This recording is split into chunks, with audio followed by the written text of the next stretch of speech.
यो गलत है। डैडी मां तव्हांखे पहिरीं ई चई चुकी आहियां मां शादी कंदसि त उन छोकिरे सां जंहिंसां मां प्यार कंदी आहियां। मूं तोखे पहिरीं चयो यो गलत है, गलत है, गलत है। गलत कुछ न आहे। छा प्यार करण गुनाह आहे? प्यार करण गुनाह न आहे, पर छा थियो?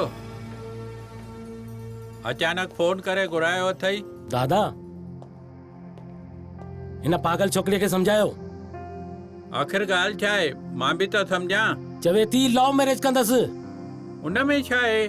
छोकिरो ऐं खानदान सुठो आहे त माउ पीउ सां ॻाल्हाए लव मैरिज खे बदिलाए अरेंज मैरिज कराए छॾेसि। पर हीअ चवे थी मां गैर सिंध सां शादी कंदसि। छा राणी पुट? छा इहो सच आहे? हा दादा। ॿुधो दादा ॿुधो, पागल छोकिरी शादीअ खां पोइ तव्हां ॿिन्ही जे विच में कंहिं नंढी वॾी ॻाल्हि ते अणबणत थी वञे ऐं ॻाल्हि तलाक ताईं पहुची वञे त असांजी केॾी बेइज़ती थींदी, कुझु ख़बर पवे थी? डैडी असांजे सिंधी समाज में तलाक कोन थींदा आहिनि छा? थींदा आहिनि, पर इहा ॻाल्हि असांजे सिंधी समाज ताईं महदूद हूंदी आहे ऐं ॿाहिरि जे समाज में असांजी बेइज़ती कोन थींदी आहे। हे त मां तव्हांजी इज़त जो ख़्याल करे तव्हां खां परमिशन थी घुरां, न त ॿियनि छोकिरियुनि वांगुरु मां घरां भॼी करे कोर्ट मैरिज करे अचां त? हीअं पंहिंजे वॾनि सां ॻाल्हाइबो आहे? मां तोखे हिन ॾींहं लाइ पाले पोसे वॾो कयो हुयो त तूं प्यार में अंधी थी ज़बान लड़ाए? मां कुझु कोन ॿुधंदसि।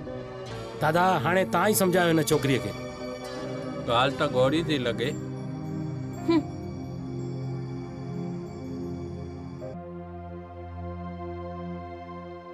मूंखां जाम वॾी ग़लती थी वई आहे। पर रानी आखिर ऐसा क्या हुआ जो तुम्हें किसी के घर पे पेइंग गेस्ट बन के रहना पड़ रहा है? मूंखे केतिरो समझायो घर वारनि, पर मां जिद ते रहियसि। प्यार में पइजी करे गैर सिंधी से शादी करे छॾी। पागल छोकिरी शादीअ खां पोइ तव्हां ॿिन्ही जे विच में कंहिं नंढी वॾी ॻाल्हि ते अणबणत थी वञे ऐं ॻाल्हि तलाक ताईं पहुची वञे त असांजी केॾी बेइज़ती थींदी, कुझु ख़बर पवे थी? डैडी असांजे सिंधी समाज में तलाक कोन थींदा आहिनि छा? थींदा आहिनि, पर इहा ॻाल्हि असांजे सिंधी समाज ताईं महदूद हूंदी आहे ऐं ॿाहिरि जे समाज में असांजी बेइज़ती कोन थींदी आहे। शादीअ खां पहिरीं मुंहिंजी हर ॻाल्हि मञींदो हुयो, पर शादीअ खां पोइ सफ़ा बदिलजी वियो आहे।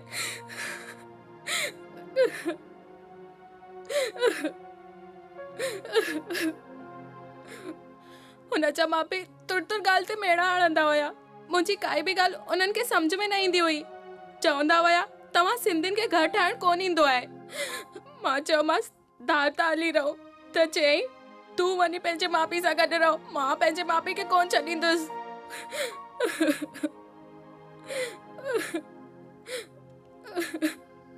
रो मत, सब ठीक हो जाएगा। कीअं ठीक थी वेंदो? Mummy papa. मम्मी और पापा से जाकर मिलो तो सही।